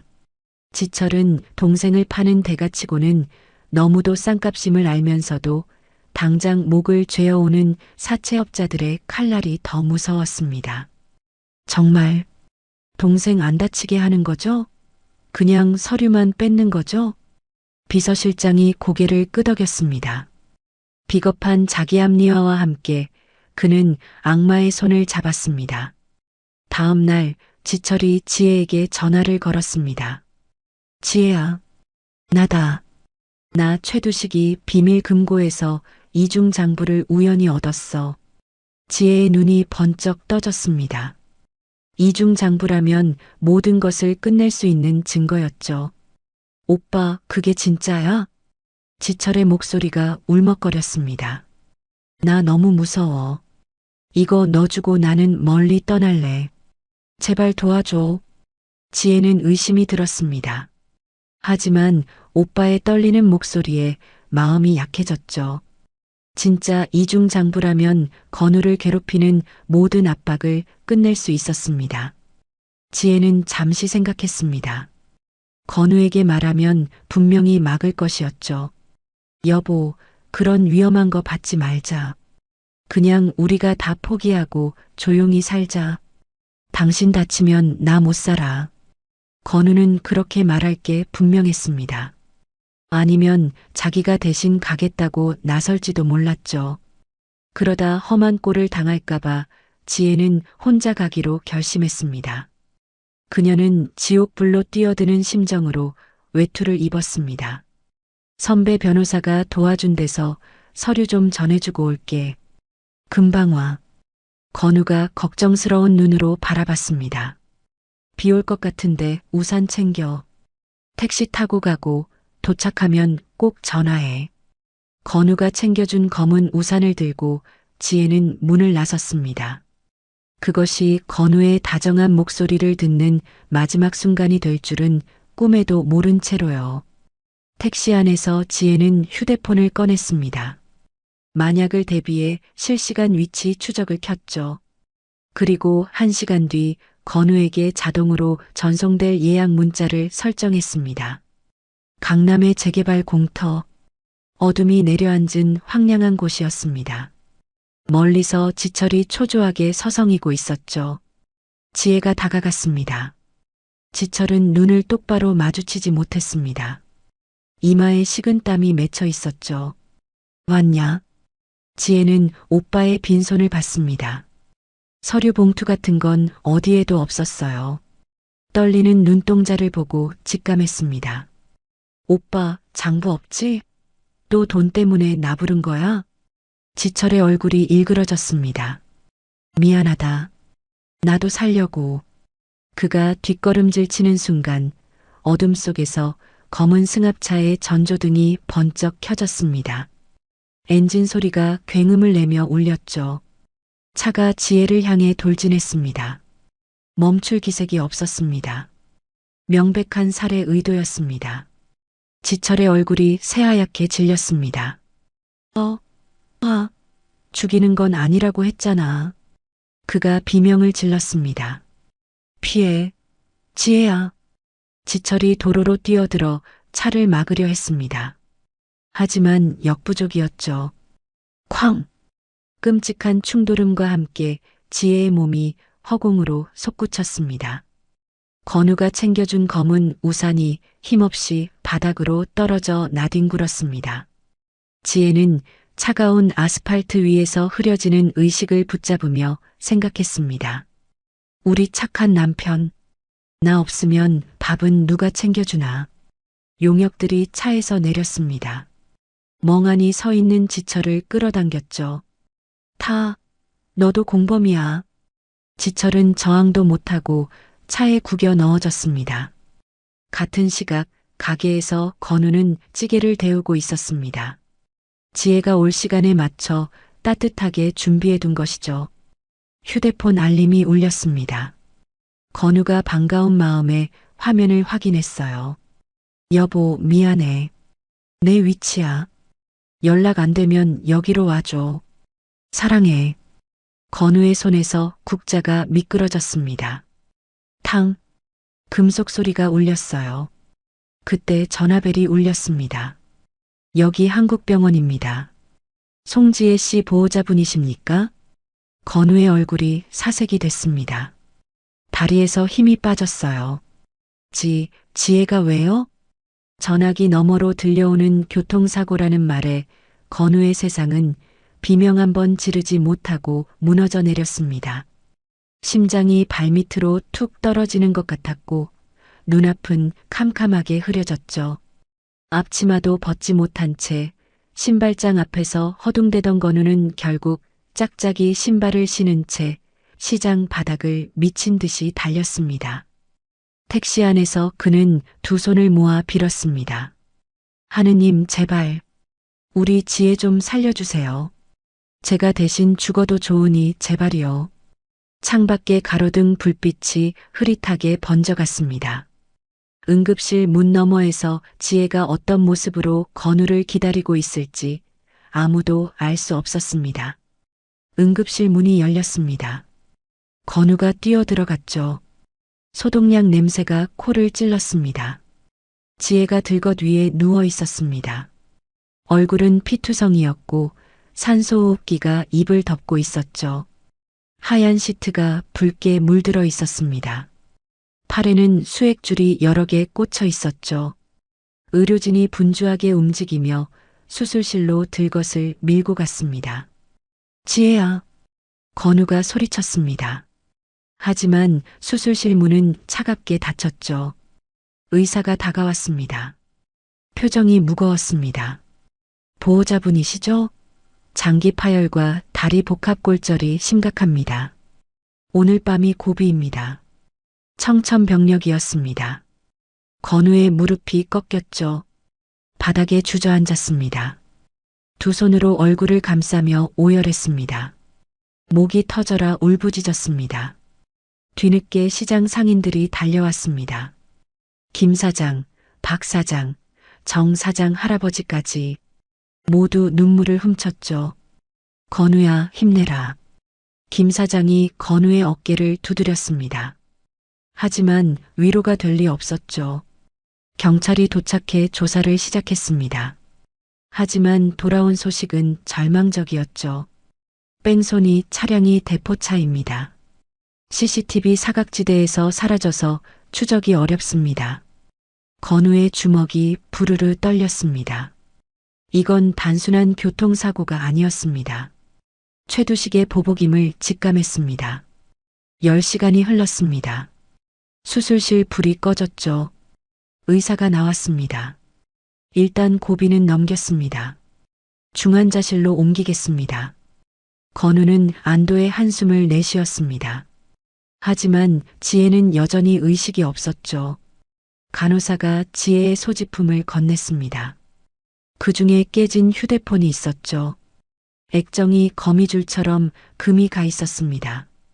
건우는 그 휴대폰을 물끄러미 바라봤습니다. 지혜가 보냈던 문자가 떠올랐습니다. 여보, 미안해. 내 위치야. 연락 안 되면 여기로 와줘. 건우의 눈에서 눈물이 흘렀습니다. 지혜는 알고 있었어. 이게 함정이라는 걸. 건우는 눈물을 훔치고 휴대폰을 살펴봤습니다. 다행히 전원은 들어왔죠. 통화 녹음 기록이 있었습니다. 마지막 녹음 파일을 재생했습니다. 쾅! 굉음이 울렸습니다. 비명소리가 들렸죠. 그리고 남자들의 목소리가 선명하게 잡혔습니다. 여자는 처리했어. 목격자도 태워. 회장님 지시야. 건우의 손이 덜덜 떨렸습니다. 심장이 얼어붙는 것 같았죠. 회장님 지시. 최두식이었습니다. 그리고 깨달았습니다. 오빠 지철이 도망친 게 아니라 납치당한 것이었죠. 건우는 자리에서 벌떡 일어났습니다. 눈빛이 달라져 있었습니다. 더 이상 겁에 질려 떠는 호구가 아니었죠. 경찰에게 녹음 파일을 넘기면서도 가만히 있을 수 없었습니다. 직접 증거를 찾기로 결심했습니다. 더 이상 당하고만 있을 수 없었습니다. 지혜가 혼자서 짊어졌던 싸움을 이제는 자신이 이어가야 했습니다. 건우는 시장으로 달려갔습니다. 배달 기사들을 불러 모았죠. 이 소리 들어봐요. 혹시 이 차 본 사람 있어요? 녹음 파일을 틀었습니다. 굉음 사이로 특이한 엔진 소리가 들렸죠. 개조된 머플러 특유의 울림이었습니다. 기사들이 고개를 갸웃거렸습니다. 그때 퀵서비스 기사 한 명이 손을 들었죠. 이렇게 큰 소리면 아까 강남 뒷골목에 불법 주차돼 있던 그 검은 승합차인데? 건우의 눈이 번쩍 떠졌습니다. 어디요? 정확히 어디예요? 건우는 기사와 함께 현장으로 달려갔습니다. 강남의 좁은 골목이었죠. 차는 이미 없었지만 건우는 포기하지 않았습니다. 인근 상가들의 CCTV를 확인했습니다. 가게 주인들을 설득하고 주차된 차량들의 블랙박스를 하나하나 뒤졌죠. 이 잡듯이 샅샅이 뒤졌습니다. 배달 일을 하며 익힌 골목지리가 도움이 됐습니다. 어디에 단속 카메라가 있는지, 어느 가게에 CCTV가 있는지 꿰뚫고 있었죠. 날이 밝아오고 있었습니다. 잠도 자지 않고 뛰어다닌 건우의 눈이 충혈돼 있었죠. 하지만 포기할 수 없었습니다. 마침내 찾았습니다. 불법 주정차 단속 카메라에 범행 차량의 번호판이 찍혀 있었죠. 편의점 CCTV에는 담배를 사는 남자의 얼굴이 선명하게 잡혔습니다. 용역 조장이었습니다. 건우는 곧바로 경찰에 증거를 넘겼습니다. 경찰은 용역 조장의 통화 기록을 추적해 은신처를 특정했죠. 인천에 버려진 폐창고였습니다. 그 시각 병실. 어머니가 지혜의 손을 잡고 앉아 있었습니다. 밤새 눈을 붙이지 못한 얼굴이었죠. 주름진 손으로 며느리의 손을 쓰다듬고 있었습니다. 지혜의 손가락이 미세하게 움직였죠. 눈꺼풀이 파르르 떨렸습니다. 어머니의 눈이 휘둥그레졌습니다. 건우야, 지혜가. 어머니가 소리쳤습니다.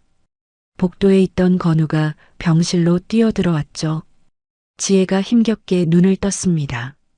흐릿한 시야 속에서 건우의 얼굴을 찾았죠. 산소호흡기 너머로 입술이 달싹거렸습니다. 오빠는? 건우는 지혜의 손을 꼭 잡았습니다. 눈가가 뜨거워졌죠. 하지만 이번엔 울지 않았습니다. 내가 찾았어. 걱정 마. 다 해결할게. 목소리가 단단했습니다. 지혜의 눈에 안도가 스쳤죠. 천천히 눈이 감겼습니다. 다시 깊은 잠에 빠져들었습니다. 건우는 지혜의 이마에 입술을 가볍게 댔습니다. 다녀올게. 놈들을 잡으러. 건우는 지혜가 모아둔 소송자료 가방을 챙겼습니다. 병실을 나서는 발걸음이 무거웠지만 흔들림은 없었죠. 인천 폐창고 앞. 밤바람이 차갑게 불었습니다. 경찰 특공대가 집결해 있었죠. 검은 방탄복을 입은 대원들이 총을 점검하고 있었습니다. 건우도 형사와 함께 도착했죠. 심장이 빠르게 뛰었지만 물러설 생각은 없었습니다. 정문으로 진입합니다. 지휘관이 명령을 내리려 할 때 건우가 말했습니다. 형사님, 놈들은 분명 뒷문 개구멍으로 도망칠 겁니다. 저는 거기로 가겠습니다. 이런 창고들은 대부분 뒤쪽에 비상구가 있었죠. 형사가 고개를 끄덕였습니다. 건우는 어둠 속으로 사라졌습니다. 창고 뒤편으로 돌아갔죠. 녹슨 철문 앞에 몸을 숨기고 기다렸습니다. 창고 안에서는 끔찍한 일이 벌어지고 있었습니다. 지철이 의자에 묶여 있었죠. 얼굴은 피투성이었습니다. 한쪽 눈은 퉁퉁 부어 제대로 뜨지도 못했습니다. 용역들이 둘러싸고 있었죠. 증언 안 한다고 해. 빨리. 주먹이 날아왔습니다. 지철의 고개가 젖혀졌죠. 입에서 피가 튀었습니다. 신음소리조차 나오지 않았습니다. 그때 정문이 박살났습니다. 경찰이다. 움직이지 마. 특공대가 쏟아져 들어왔습니다. 용역들이 우왕좌왕했죠. 용역 조장이 뒤를 돌아봤습니다. 그는 재빠르게 뒷문을 열고 뛰어나갔습니다. 그리고 그 순간 조장의 몸이 앞으로 꼬꾸라졌습니다. 건우가 다리를 걸어 넘어뜨린 것이었죠. 조장이 땅바닥에 처박혔습니다. 일어나려 했지만 건우가 먼저 움직였습니다. 건우가 조장의 등을 무릎으로 눌렀습니다. 손이 떨렸지만 놓지 않았죠. 온몸에 힘을 줬습니다. 지혜를 다치게 한 놈이라고 생각하니 이가 갈렸습니다. 꼼짝 마. 목소리가 낮게 깔렸습니다. 예전에 호구 같던 건우가 아니었죠. 형사들이 달려와 수갑을 채웠습니다. 조장이 끌려갔죠. 건우는 창고 안으로 들어갔습니다. 지철이 의자에 묶인 채 축 늘어져 있었죠. 온몸이 멍투성이었습니다. 건우가 밧줄을 풀었습니다. 지철이 바닥에 무너지며 건우를 올려다봤죠. 미안하다. 눈물이 줄줄 흘렀습니다. 지철은 오열했습니다. 건우는 지철을 일으켜 세웠습니다. 차가운 목소리였죠. 살고 싶으면 법정에서 똑바로 말해요. 그게 지혜를 살리는 길입니다. 지철이 고개를 끄덕였습니다. 그날 밤 뉴스 속보가 떴습니다. 성진건설 용역 일당 검거, 재벌 회장 지시 정황 포착. 병실의 지혜는 희미하게 눈을 떴습니다. 텔레비전에서 흘러나오는 뉴스를 들었죠. 남편의 이름이 언급됐습니다. 지혜의 입가에 희미한 미소가 번졌습니다. 하지만 이건 시작에 불과했습니다. 진짜 싸움은 법정에서 벌어질 터였죠. 지혜가 퇴원했습니다. 하지만 싸움은 끝나지 않았죠. 최두식 측이 먼저 칼을 빼들었습니다. 국내 최대 로펌을 고용한 최두식은 역으로 지혜와 건우를 고소했습니다. 무고 및 명예훼손, 기업 업무 방해, 피해자를 가해자로 둔갑시키려는 수작이었죠. 가짜 뉴스가 쏟아졌습니다. 송지혜가 교통사고 자작극을 벌였다. 남편도 공범이다. 악성 댓글이 달리고 여론이 흔들렸습니다. 지혜는 휠체어 신세였지만 눈빛만은 꺼지지 않았죠. 걱정 마 여보. 법정에서 끝내줄게. 오빠 지철은 경찰의 신변 보호를 받으며 재판일을 기다렸습니다. 그의 증언이 모든 것을 뒤집을 열쇠였죠. 재판 당일이 밝았습니다. 법원 앞은 아수라장이었습니다. 한쪽에는 최두식이 동원한 알바들이 피켓을 들고 있었죠. 성진건설이 억울하다. 마녀사냥을 멈춰라. 반대편에는 시장 상인들이 지혜를 응원하며 맞서고 있었습니다. 우리가 증인이다. 정의가 이긴다. 고함 소리가 뒤섞였습니다. 경찰이 양측을 가로막았죠. 휠체어를 탄 지혜가 나타났습니다. 건우가 휠체어를 밀고 있었죠. 지혜는 창백한 얼굴이었지만 고개를 꼿꼿이 세우고 있었습니다. 그럼에도 눈빛만은 살아있었습니다. 카메라 플래시가 쉴 새 없이 터졌죠. 법정 문이 열렸습니다. 최두식 측 변호사가 먼저 포문을 열었습니다. 비싼 양복을 빳빳하게 차려입은 중년 남자였죠. 그는 서류를 펼치며 비웃듯 말했습니다. 피고인 송지혜는 과거 로펌에서 쫓겨난 전력이 있습니다. 친오빠와 짜고 거대 기업을 상대로 돈을 뜯어내려 한 것입니다. 인신공격이었습니다. 방청석에서 웅성거림이 일었죠. 건우의 주먹이 부르르 떨렸습니다. 하지만 지혜는 흔들리지 않았습니다. 차분하게 입을 열었죠. 저는 쫓겨난 게 아닙니다. 썩은 물에서 제 발로 나온 겁니다. 목소리가 법정에 울렸습니다. 단단한 목소리였죠. 변호사의 얼굴이 굳어졌습니다. 변호인단은 전략을 바꿨습니다. 오빠 지철을 공격하기 시작했죠. 증인 송지철은 도박 전과가 있습니다. 빚에 쪼들려 거짓 증언을 하는 겁니다. 신빙성이 없습니다. 판사의 눈썹이 미세하게 움직였습니다. 증언의 신빙성을 의심하는 기색이었죠. 지혜가 건우에게 눈짓했습니다. 건우가 자리에서 일어났습니다. 손에 USB와 서류 뭉치를 들고 있었죠. 재판장님, 추가 증거 제출합니다. 법정이 술렁였습니다. 건우는 담담하게 USB를 제출했죠. 사고 당시 납치범들의 육성이 담긴 녹음 파일과 블랙박스 영상입니다. 녹음이 재생됐습니다. 법정의 음성이 울려 퍼졌습니다. 거칠고 날카로운 목소리였죠. 회장님 지시야. 다리 하나로는 부족해. 아예 숨통을 끊어. 방청석이 얼어붙었습니다. 숨소리조차 들리지 않았죠. 최두식의 얼굴이 새하얗게 질렸습니다. 저건 조작이야. AI 음성이라고. 최두식이 벌떡 일어났습니다. 법원 경위들이 달려와 그를 제지했습니다. 피고인 착석하십시오. 판사가 호통쳤습니다. 최두식은 억지로 끌려 앉았죠. 결정적인 순간이 왔습니다. 오빠 지철이 증인석에 섰습니다. 그는 떨리는 손으로 상의를 걷어 올렸습니다. 방청석에서 비명이 터져 나왔습니다. 지철의 등과 가슴에는 끔찍한 고문 흔적이 새겨져 있었습니다. 사람의 몸이라고는 믿기 어려울 만큼 처참했죠.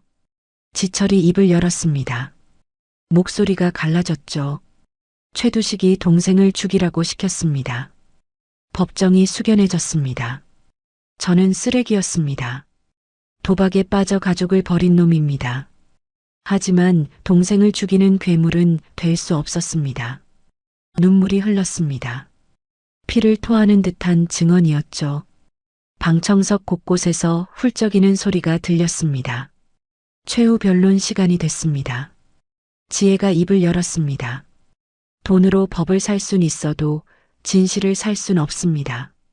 잠시 숨을 골랐습니다. 방청석을 둘러봤죠. 상인들의 얼굴이 보였습니다. 저와 제 남편 그리고 저 뒤에 앉아있는 상인들이 그 증거입니다. 박수가 터져 나왔습니다. 판사가 제지했지만 박수는 쉽게 멈추지 않았죠. 검사가 일어났습니다. 피고인 최두식에게 살인 교사 및 납치 감금 교사 혐의로 징역 10년을 구형합니다. 법정에 긴장감이 감돌았습니다. 지혜는 건우의 손을 꼭 잡고 있었죠. 손바닥에 땀이 흥건했습니다. 판사가 판결문을 읽기 시작했습니다. 심장이 멎을 것 같았죠. 피고인 최두식에게 징역 5년의 실형을 선고하고 법정 구속한다. 순간 시간이 멈춘 것 같았습니다. 최두식의 얼굴이 일그러졌습니다. 판사가 말을 이었죠.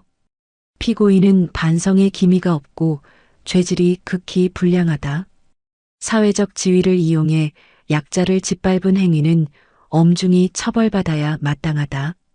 포승줄이 최두식의 손목을 묶었습니다. 끌려나가면서 최두식이 지혜를 노려봤죠. 도끼 어린 눈빛이었습니다. 지혜는 건우의 손을 꼭 잡았습니다. 그리고 최두식을 똑바로 응시했죠. 한치의 흔들림도 없었습니다. 최두식은 결국 고개를 떨궜습니다. 법정 문이 닫혔죠. 이어서 지혜와 건우에 대한 판결이 내려졌습니다. 피고인 송지혜, 장건우에 대한 무고 혐의는 무죄를 선고한다. 성진건설에는 피해자들에게 총 50억 원의 손해배상을 명한다. 환호성이 터졌습니다. 상인들이 서로 부둥켜 안았죠. 눈물과 웃음이 뒤섞였습니다. 법원을 나서는 지혜와 건우 앞에 사람들이 모여 있었습니다. 시민들이 박수를 보냈죠. 카메라 플래시가 또다시 터졌습니다. 그때 오빠 지철이 다가왔습니다. 고개를 숙인 채였죠. 지혜야, 나 자수할 거야. 위증죄랑 과거 죄값 다 받을게. 지혜의 눈가가 붉어졌습니다. 지철이 경찰차 쪽으로 걸어갔습니다. 뒷모습이 쓸쓸했죠. 지혜가 그 뒷모습을 바라보며 말했습니다. 기다릴게. 나오면 따뜻한 밥 한 끼 하자. 지철의 어깨가 들썩였습니다. 뒤돌아보지 못하고 경찰차에 탔죠. 모든 것이 끝났습니다. 긴장이 풀린 지혜가 건우의 어깨에 기댔습니다. 그리고 펑펑 울기 시작했죠. 그동안 참았던 눈물이 터져 나왔습니다. 고생했어. 이제 진짜 집에 가자. 목소리가 따뜻했습니다. 지혜는 건우의 품에서 한참을 울었죠. 돌아가는 차 안이었습니다. 지혜는 조수석에서 잠이 들었습니다. 지친 얼굴이었지만 평화로웠죠. 입가에 희미한 미소가 떠 있었습니다. 라디오에서 뉴스가 흘러나왔습니다. 재벌 회장 실형 선고, 정의의 승리로 평가됩니다. 시민들의 용기가 거대 권력을 무너뜨린 역사적인 판결입니다. 건우는 피식 웃었습니다. 창밖으로 노을이 붉게 물들어 있었죠. 반찬 가게를 다시 일으키고 어머니 곁에서 행복하게 살 날들이. 건우는 알고 있었습니다. 옆에 잠든 이 여자가 없었다면 자신은 아무것도 아니었다는 것을. 그리고 이제는 자신이 이 여자를 지킬 차례라는 것을. 그 모든 싸움이 끝난 뒤 세상은 아주 천천히 제자리를 찾기 시작했습니다. 재판이 끝나고 2주가 흘렀습니다. 새로운 감정평가 결과가 나왔죠. 건우네 가게는 2억이 아닌 5억 원으로 정당한 가치를 인정받았습니다. 아버지가 평생 지켜온 터전이 죗값을 찾은 것이었죠. 하지만 건우에게는 그보다 더 좋은 일이 생겼습니다. 시장에 손님이 밀려들었습니다. 정의의 반찬집을 보러 전국에서 사람들이 몰려왔죠. 줄이 100m가 넘게 이어졌습니다. 건우와 어머니는 밥 먹을 시간도 없이 반찬을 만들었지만 얼굴에는 웃음꽃이 피어 있었습니다. 건우야, 김치 다 떨어진다. 네, 어머니. 지금 담그고 있어요. 행복한 비명이었습니다. 지혜는 재활에 성공했습니다. 처음에는 휠체어였고 그 다음엔 목발이었죠. 그리고 이제는 거의 정상적으로 걸을 수 있게 됐습니다. 다리에 희미한 흉터가 남았지만 지혜는 개의치 않았죠. 지혜는 가게 한쪽에 작은 책상을 놓고 앉았습니다. 손님들에게 짧은 법률 상담을 해주거나 계산을 도왔죠. 더 이상 바보 연기는 하지 않았습니다. 똑 부러지게 말하고 날카롭게 분석하고 따뜻하게 웃었습니다. 어느 날 어머니가 지혜를 따로 불렀습니다. 지혜야, 잠깐 이리 와봐. 지혜가 다가가자 어머니가 손을 잡았습니다. 내가 눈이 삐었었다. 이렇게 귀한 며느리를 바보 취급했으니. 어머니의 눈가가 붉어졌습니다. 그리고 품에서 작은 상자를 꺼냈죠. 안에는 금반지가 들어 있었습니다. 이건 시어머니가 물려주신 거야. 이제 내 거다. 지혜의 눈에도 눈물이 고였습니다. 어머니가 직접 지혜의 손가락에 반지를 끼워줬죠. 감사합니다, 어머님. 시장 상인들이 건우와 지혜를 위해 감사패를 준비했습니다. 성대한 마을 잔치가 열렸죠. 국수가게 김 사장이 국수를 삶고 정육점 박 사장이 고기를 굽고 정 사장 할아버지가 채소를 썰었습니다. 시장 전체가 축제 분위기였습니다. 잔치가 끝난 후 건우와 지혜는 처음으로 오붓한 시간을 가졌습니다. 한강 둔치에 돗자리를 펴고 누웠습니다. 하늘에는 별이 총총 떠 있었죠. 강바람이 시원하게 불어왔습니다. 건우가 지혜의 손을 잡았습니다. 당신이 변호사든 바보든 상관없어. 그냥 내 아내라서 좋아. 건우가 지혜의 이마에 가볍게 입술을 댔습니다. 지혜의 볼이 발그레해졌죠. 나도 오빠 덕분에 복수심이 아니라 사랑을 배웠어. 지혜가 건우의 품에 안겼습니다. 별빛 아래 두 사람은 한참 동안 그렇게 있었죠. 1년이 흘렀습니다. 시장은 정부 지원을 받아 현대화 시설을 갖춘 문화관광형 시장으로 탈바꿈했습니다. 깨끗한 바닥, 예쁜 간판, 넓은 통로, 곳곳에 쉴 수 있는 벤치가 놓이고 천장에는 예쁜 조명이 달렸죠. 하지만 정겨운 분위기는 그대로였습니다. 상인들의 구수한 사투리와 손님들을 맞이하는 웃음소리가 여전히 골목을 채웠죠. 건우의 행복반찬 가게는 2층으로 확장 공사를 했습니다. 1층에서는 여전히 반찬을 팔았죠. 그리고 2층에는 새로운 간판이 달렸습니다. 송지의 법률사무소. 2층 사무소에는 돈 없는 서민들이 줄을 서 있었습니다. 무료 법률 상담을 기다리는 사람들이었죠. 지혜는 상담료 대신 시장에서 파는 떡이나 과일을 받았습니다. 변호사님, 이것밖에 못 드려서. 이거면 충분합니다. 지혜가 환하게 웃었습니다. 그게 지혜의 방식이었죠. 어느 날 아침이었습니다. 지혜가 밥 냄새를 맡더니 갑자기 얼굴이 창백해졌습니다. 화장실로 뛰어가 헛구역질을 했죠. 여보, 괜찮아? 건우가 달려왔습니다. 병원에 가서 검사를 받았죠. 의사가 웃으며 말했습니다. 임신 8주 차시네요. 축하드립니다. 소식이 시장에 퍼졌습니다. 축제 분위기가 됐죠. 상인들이 보양식을 가져다 주고 어머니는 매일 미역국을 끓였습니다. 시간이 흘러 딸이 태어났습니다. 이름은 하은. 맑고 은은한 아이라는 뜻이었죠. 돌잡이 날 하은이는 테이블 위를 둘러보다가 두 가지를 동시에 집어들었습니다. 판사본과 국자였죠. 야, 쟤 둘 다 잡았어. 법조인이 될지 요리사가 될지 모르겠네.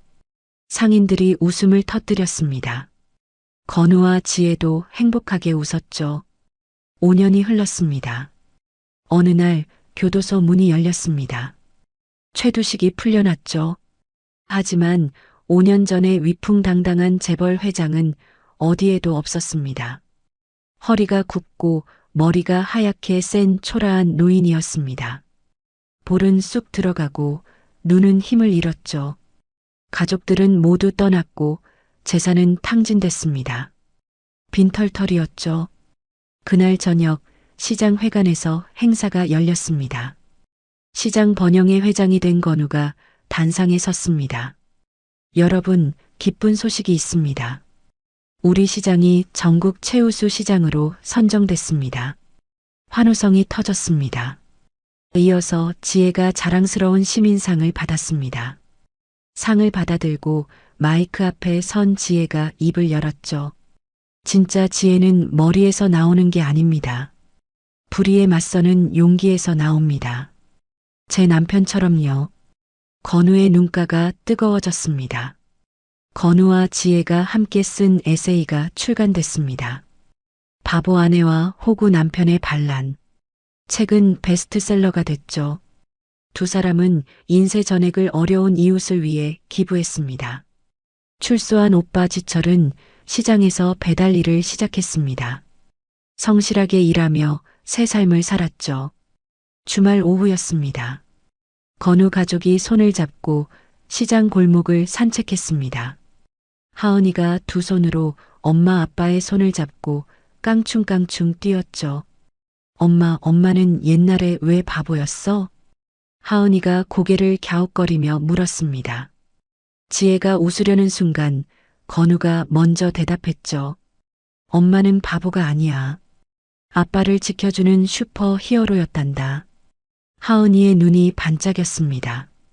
우와, 엄마 멋있다. 지혜가 건우를 바라봤습니다. 눈가가 촉촉해졌죠. 건우의 귀에 대고 속삭였습니다. 당신이 나의 히어로야. 건우가 지혜의 손을 꼭 잡았습니다. 호구라 불리던 남자와 바보라 불리던 여자.